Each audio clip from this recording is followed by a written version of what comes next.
Bismillahirrahmanirrahim. Assalamu ala al-Husain wa Ali ibn al-Husain wa ala auladil Husain wa ala ashabil Husain. Assalamualaikum warahmatullahi wabarakatuh. Malam nanti merupakan malam 10, malam Asyura.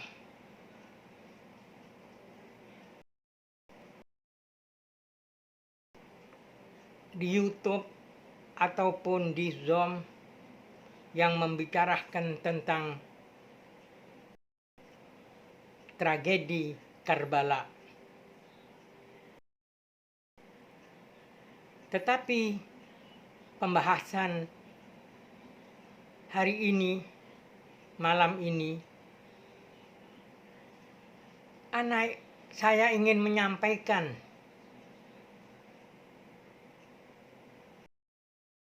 yaitu sahabatnya Imam Husain alaihissalam bertanya, "Yabna Rasulillah, apa yang engkau menangis?" Beliau disebabkan oleh orang-orang itu masuk neraka jahanam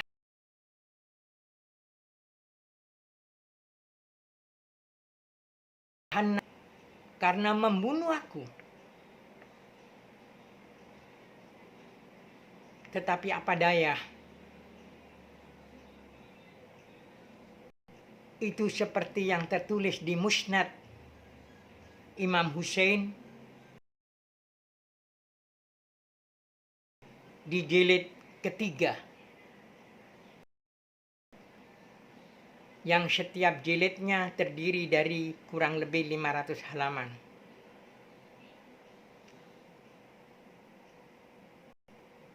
Saya pribadi merasa kasihan juga terhadap orang-orang yang mereka entah disengaja atau tidak sengaja mereka mengatakan yang tidak di bulan Muharram ini, khususnya di Asyura. Memang kalau kita melihat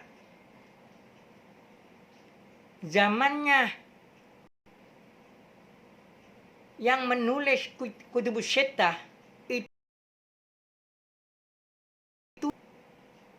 jadi banyak riwayat-riwayat dari Ahlul Bait tidak dimasukkan di situ karena takut.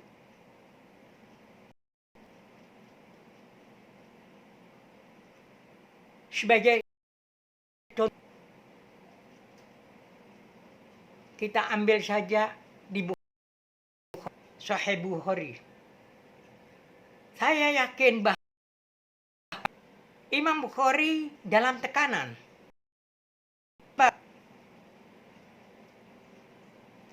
Karena hadis-hadis di Bukhari, walaupun kita setelah diuji dan diteliti betul-betul oleh akhina Habib Al-Husain bin Muhammad bin Ahmad Al-Muhdar, bahwa banyak perawi-perawi Syiah di situ. Di Bukhari,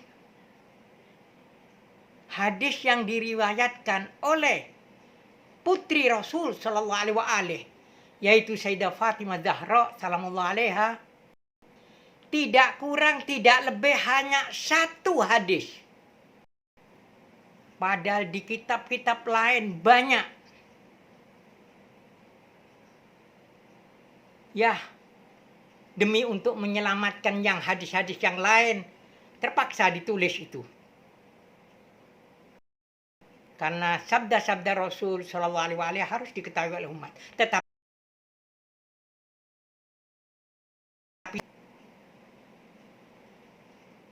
padahal di belakang saya ini kitab Mausu'atu Fatimah Zahra salamuallahu alaiha terdiri dari 25 jilid. Setiap jilidnya kurang lebih 300 halaman. Di sini tertulis hadis-hadis yang diriwayatkan dari kalangan dari jalur Ahlul Bait maupun dari Ahlu Sunnah. Ini Fatimah Zahra alaihissalam, hadisnya hanya satu. Begitu juga mengenai Imam Ali bin Abi Thalib alaihissalam. Hadisnya tidak kurang tidak lebih hanya 29 saja. Ini di belakang saya.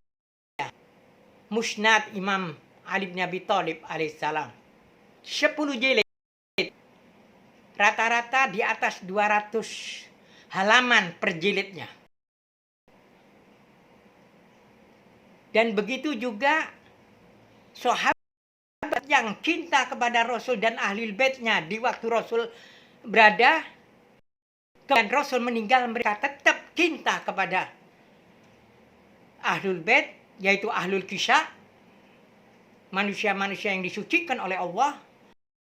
Hadisnya kalau tidak 4, 5 aja. Ini yang yaitu dosen Al-Azhar dalam kitabnya Ala Sunnatil Muhammadiyah, yaitu yang ditulis oleh Syekh Mahmud Abu Rayyah. Mungkin sekarang masih hidup, karena itu di Mesir netral, nggak ada permasalahan. Kalau kita ketahui banyak ketuanya mazhab-mazhab yang 4.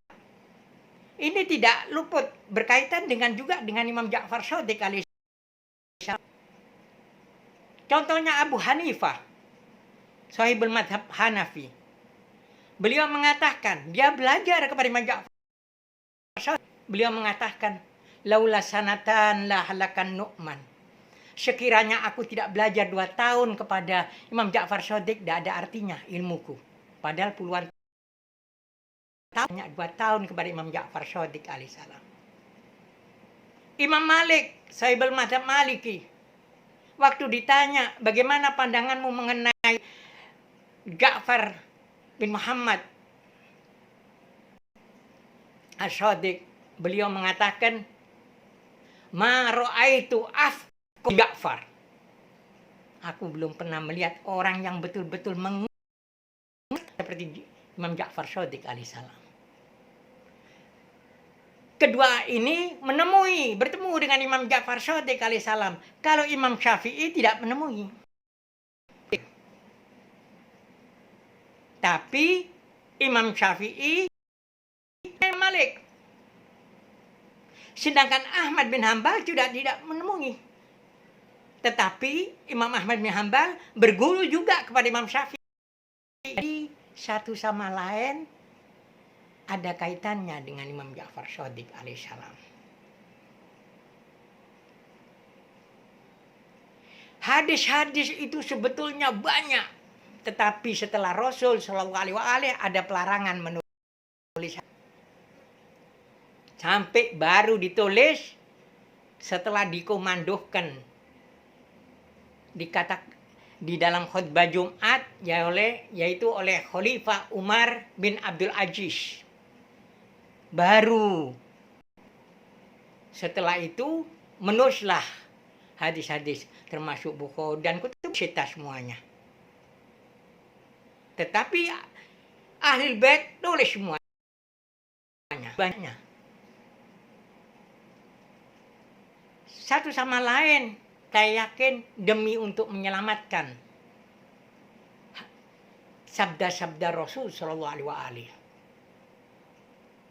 Kalau kita lihat bagaimana meninggalnya An-Nasa'i dan lain-lainnya, bisa kita ketahui.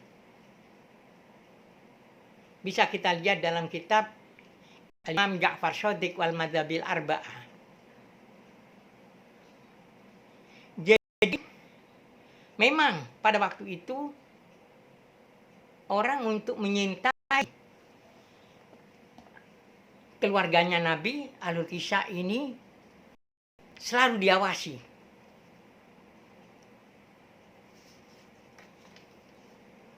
Tetapi kecintaan kepada ahlul kisah, ahlul bait, ini wajib. Allah berfirman, "Kulla ajron illal mawaddata fil qurba." Kan Muhammad sallallahu alaihi kepada mereka semua yang beriman, aku upah dalam menyampaikan risalah ini, kecuali al-mawaddah fil qurba, cinta kepada keluarga. Siapa itu? Kalau kita buka, ternyata al-qurba itu Ali, Fatimah, Hasan, Husain.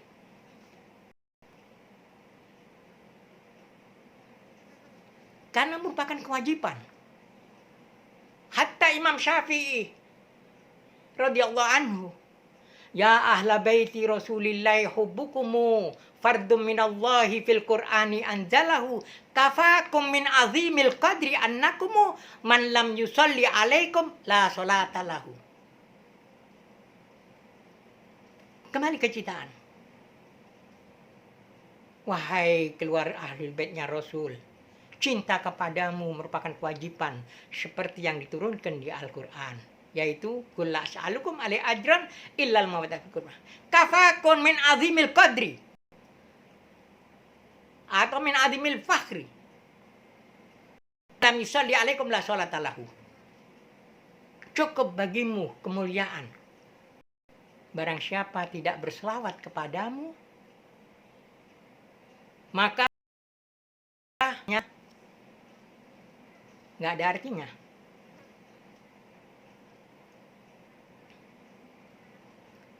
Jadi kecintaan kepada ahlul bait itu merupakan kewajiban. Asy-Syuyuti dalam kitabnya Ihya'ul Mayyit bi Fadha'i Ahlul Bait halaman 259, beliau mengatakan, akhrajal khatib fi tarihi an Ali alaihissalam qol Rasul sallallahu alaihi wa alihi syafaati li ummati man ahabba ahlu baiti. Syafaatku untuk umatku yaitu orang-orang yang cinta kepada ahli baitku. Karena itu kalau benci ya lawannya. Juga disebutkan di Ihya'ul Mayyit Fadha'i Ahlul Bait li Suyuti halaman 245, akhrajat Tabrani fil Awsat an Jabir bin Abdullah qol khatabana Rasul sallallahu alaihi wa alihi yaqul ayyuhan nas man abghad hasyarallahu ta'ala yaumal qiyamah yahudiyan. Wahai manusia, barang siapa dia membenci kami ahlul bait, maka nanti dikumpulkan bersama-sama orang Yahudi. Jadi menunjukkan bahwa kecintaan ini asas fundament di setiap kaum muslim. Kasihan orang yang tidak tahu bahwa banyak riwayat-riwayat tentang keutamaan ahlul bait di seluruh kitab sejarah, kitab hadis, seluruh, tapi tidak pernah diungkapkan. Siapa yang bertanggung jawab? Otomatis nanti di sana di masyar akan mengaku, ya Allah, aku nggak tahu, udah diberitahu. Siapa yang ngasih itu? Fulan. Kalau si setan aja yang mengganggu manusia mengatakan dituntut sama di madang mahsyar, dituntut sama orang-orang yang tertipu, bisa mengatakan lumu anfusakum, kenapa kamu ikut aku? Sudah dijelaskan dalam Al-Quran. Penyesalan bukan di awal tapi di akhir. Tidak ada penyesalan di awal. Akhir kalau di padang mahsyar payah. Seperti di surat Al-Baqarah, surat Tabarok ayat 10. Wa qalu law kunna nasma'u aw kunna fi ashabis sa'ir fa'tarafu bi dzambihim fasuqqan li ashabil sa'ir. mereka otomatis orang yang tersesat atau kafir dan lain-lainnya. Mereka mengatakan dulu kamar dan menggunakan akal. Tidak mungkin kita ini di neraka. Fa'tarafu bidambi, mereka mengakui kesalahannya. Fasuqal dimasukkan ke neraka. Karena itu, kalau kita lihat sudah diberitahu, hanya kita ngerti artinya. Kita baca ayat-ayat Quran tetapi tidak diperhatikan. Ya, di terjemahan.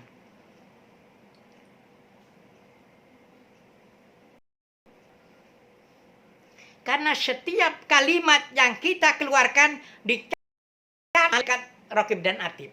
Ad-dinu nasiha. Saya jati kalian semuanya. Supaya ingat dengan ayat ini. Siapapun. Untuk diriku terutama. Allah berfirman di surat Qaf ayat 17-18. Idh yatalaqqal mutalaqqiyani 'anil yamini wa 'anil shimali qa'id.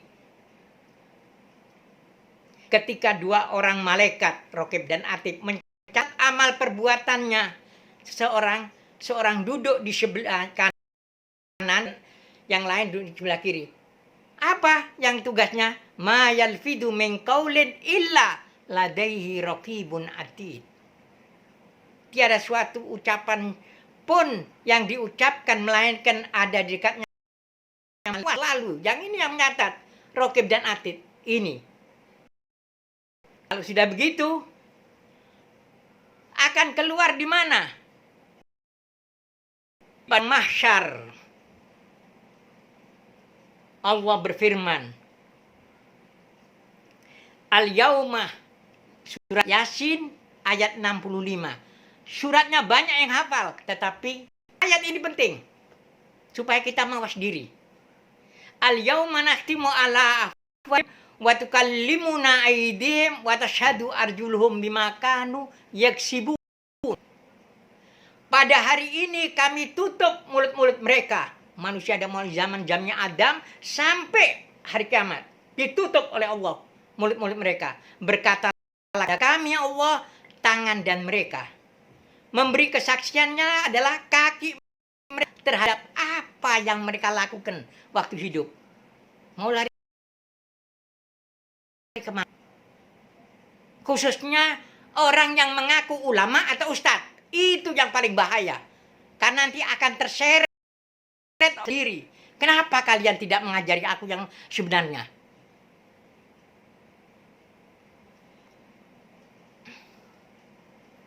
Kemudian diserahkan kitab. Seperti di surat Al-Kahfi. Ada al-kitab. Fatara mujrimina musyfikina mimma fihi. Wa yakuluna ya wailatana ma li hadzal kitab la yughadiru saghiratan wala kabiratan illa ahsaha ma amilu hadira wa la yadhlimu rabbuka ahada. Dan diletakkanlah kitab itu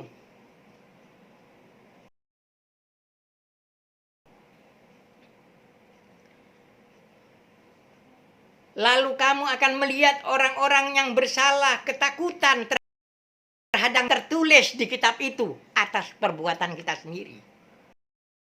Yang tertulis di dalamnya.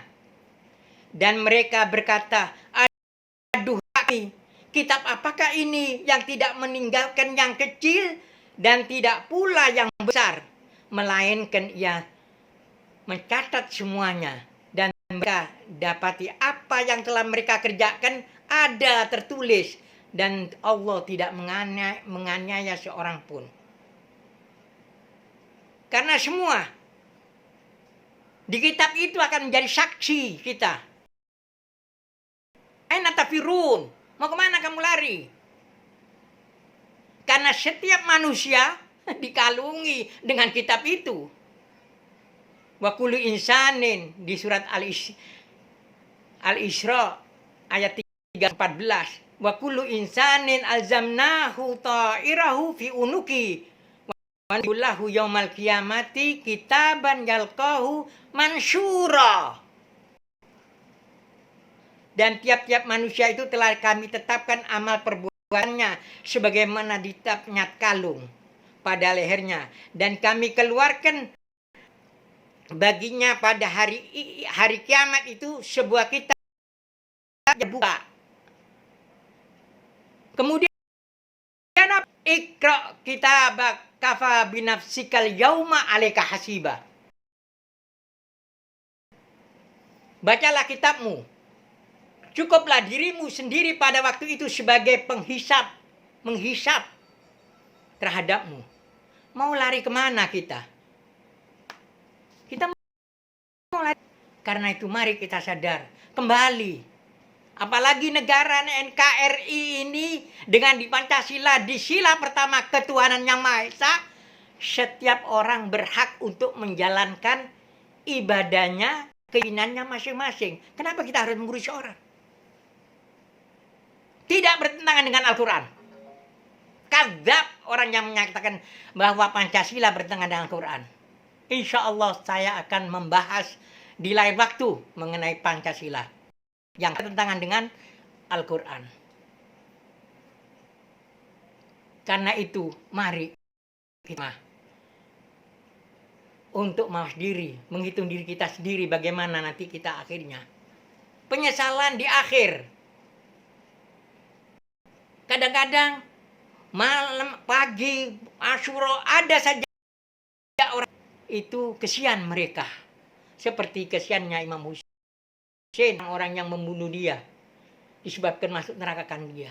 Dan saya sebagai hanya hati, semoga hidayah dan petunjuk dari Allah untuk menyadarkan kita dan rahmatnya Allah selalu bercucuran kepada kita. Wassalamualaikum warahmatullahi wabarakatuh.